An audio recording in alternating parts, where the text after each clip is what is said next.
नमस्कार मित्र, मी तुमचा मित्र प्रकाश.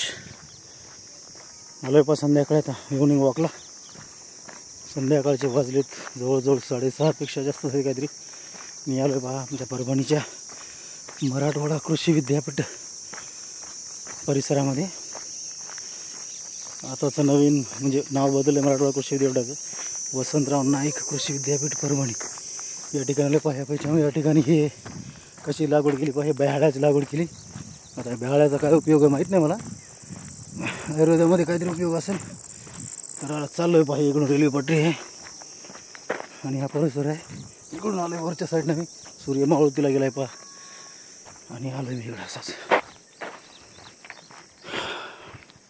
रोजची रपेट असते आपली 1 तास सायंकाळी. तर या ठिकाणी इकडे हा परिसर आता थोडंसं उन्हाळ्यामुळे इकडे काही नाही आहे. हा शेंद्र्याकडचा भाग आहे. शेंद्रा परिसर इकडे वरच्या समोरच्या साईडला आहे. इकडं बलसा आहे नवीन वसाहत, टी व्ही उडते तिकडं.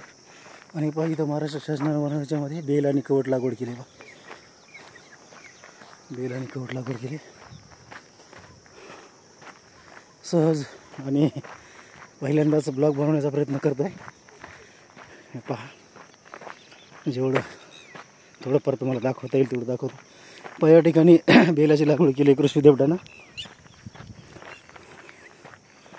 आणि आत इकडं जास्त कोणी लोक फिरायला येत नाहीत, निर्जन वस्ती असल्यासारखे आहे. इकडं हे रेल्वे ट्रॅक आहे.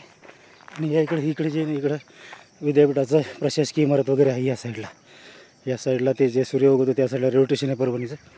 आपण इकडे फिरायला भाई टिटवी दाखवतो तुम्हाला. टिटवी कशी बाहेर त्याच्यामध्ये उभं राहिली आणि ओरडते मला बघून. हे पहा इकडे हे परिसर आहे. कवटाची लागवड केली आणि त्याच्यामध्ये बेल पण आहे. कवटाचं दिसते, कवटा आहे.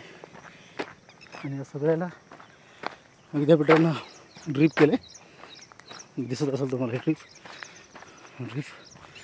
आणि आपण चाललो इकडं त्या तिकडे चालू खालच्या साईडला. तिकडून असंच फिरत आपण 1 तास रिपीट मारतो. परत प्रशासकीय इमारती तसं तिकडे. हे आता हे इकडे या ठिकाणी परत सीताफळ लागवड केली विद्यापीठानं. ड्रीपवर आहे सीताफळ, बोर्ड इथला पडला आहे. आणि सागवान आहे, इकडं सीताफळ आहे, मध्ये सागवान पण आहे. अशा पद्धतीनं. तर मित्र, सहज काढलेला असा पहिलाच हा व्हिडिओ माझा. म्हणजे एक माहिती दर्शवण्यात येणार. आता मी चाललो पूर्वेकडं. हा इकडं पुढं पिंगळी स्टेशन आहे. या इकडच्या बाजूला पुढं रेल्वे ट्रॅक आहे बघा, रेल्वे ट्रॅकच्या बाजूला. आणि या रेल्वे ट्रॅकच्या बाजूने फिरण्याचा उद्देश असा आहे की आता काय झालं आहे की कृषी विद्यापीठामध्ये 26 तारखेला जे मतदान झाले ना, त्यासाठी त्या सर्व EVM मशीन त्या ठिकाणी आणून ठेवलेले आहेत. त्याच्यामुळे जे नेहमीचा रेग्युलर रस्ता फिरायचा ते काय झालं आमचा थोडासा बंद झाला. तिथं ते संरक्षणामध्ये आहेत ना EVM मशीन्स.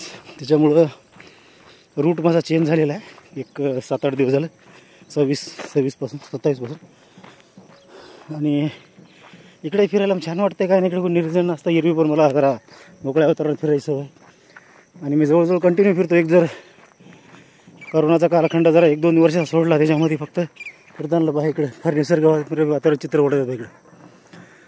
हे बाय आता या कच्च्या रस्त्याने खाली चाललं आहे. इथून त्याला एकदम शेवट त्या निरगिलीपर्यंत जात असतं मी. ते शेवट एकदम दिवस लांबवर त्या उंच जे निरगिली दिसते तिकडे तिथपर्यंत जातो. तिथून मग असंच परत पश्चिमेला त्या रोडनं वर तिकडून मग ते असंच फिरत परत मी काय करतो, प्रशासकीय इमारतीच्या तिथं गाडी लावली असते तिथून जातो. आता ह्या पलीकडल्या साईडला इकडं आणि बाहेर का लावला वाटतं या साईडला पलीकडल्या. तर हे कच्चा रस्ता आहे आणि या परिसरामध्ये फार मोरांची संख्या आहे. मी शॉर्ट व्हिडिओ बनवला आहे माझ्या अकाउंटला. या इकडं मोरांची संख्या फार दिसते नेहमी. 5-6 लांडोर, 2-4 सोंगे अशा प्रकारचे. या हे जे हिरो दिसते ना, हे लिंबाचे हे जे लिंब दिसतो इकडे, हे खंबा या साईडला असतात. आज काही दिसत नाही आहे, असतील पुढं दाखवतो तुम्हाला जर असले तर. हे पाह्या इकडं ती मॉर्निंग वॉकवाली इकडचे लोक येईल इव्हिनिंग वॉकवाली हे लोक दिवसामुळे ते फिरतात बघा. ते म्हणजे फार लांब मोरा आणि मोकळ्या मोकळ्या टाकीमध्ये लोक फिरतात. इकडं पण दिसतात पहा तुम्हाला, त्या पुलावर इथून दिसतात नाही दिसत असेल तुम्हाला. हे पाहिजे लिंबाच्या पलीकडे बघा, हे पांढरे पांढरे दिसत, इकडे लोक फिरतात. म्हणजे वयस्कर मंडळी चांगली जागरूक आहे तिच्या बाबतीत. मॉर्निंगला इव्हिनिंगला आता फिरतात बरेचसे जण इकडं. आणि परभणीकरांचं नशीब आहे की त्यांना फिरण्यासाठी मराठवाडा कृषी विद्यापीठ आहे, म्हणजेच वसंतराव नाईक मराठवाडा कृषी विद्यापीठ. तुम्हाला इकडे सोंग्या दाखवते पहा. ह्या काळ्या राणा दिसते पहा, लांबून दिसणार नाही तुम्हाला. ह्या बा दिसला बघ सोंग्याची ही दिसली का तुम्हाला वरची भेंडी, ते चरतोय बा, ते हलती हलती हलती. त्याच्यानंतर परत पुढं पण आहे सोंगे, ते तिकडे ते त्या तिकडे बघा हा बा दिसते चालताना. हा काळा काळा बघा, हा दिसतोय ना. हा पहा एक आहे इकडे सोंग्या. म्हणजे बरेचसे मोर आहेत इकडं, मोर आहेत, हरणं आहेत, बरेचसे पक्षी पशुपक्षी बघा. हे वरून तुम्हाला दिसत असतील हे उडायलेत. गेले पा पोपट, हे पोपट गेले पा, हे गेले पा पुढं. आणि सहज हे विमान चाललं इकडून, विमानाचं हे तुम्हाला दिसत असेल. तर ठीक आहे मित्रांनो, थोडासा छोटासा एक काहीतरी थोडं बनवण्याचा प्रयत्न केला आहे बघा. अशाच प्रकारचे काही विविध प्रकारचे शॉर्ट व्हिडिओ आणि मोठे व्हिडिओ बनवण्याचा प्रयत्न करतो. थोडासा व्हिडिओ आला तर मला बनवता येत नाही ते. आता इथून दाखवतो बा, बरेचसे मोर आणि लांडोर आहेत पाहिजे, झूम करून दाखवतो. हा बा एक लांडोर आहे, तिच्या बाजूला आजूबाजूला ते काळे काळे टिपके दिसतात, ते लांडोरने येतात. आणि एक सोंगे आहे बा लांब सडकते विषयावाला, विषयावाला म्हणजे शेपटीवाला. असो मित्रांनो, अशाच प्रकारचे ब्लॉग आता सुट्ट्या लागल्या आहेत. गावाकडे गेल्या तर एवढ्या चांगल्या चांगल्या प्रकारचे ब्लॉग तुम्हाला बनवून दाखवू. आवडले तर लाईक करत जा, शेअर करत जा. आपण काय पैसे कमवण्यासाठी ब्लॉग वगैरे बनवत नाहीत, सहज आनंद आणि काहीतरी एक मेमरी राहते पाठीमागं म्हणून ब्लॉग बनवतो. तर या ठिकाणी थांबतो. धन्यवाद मित्र.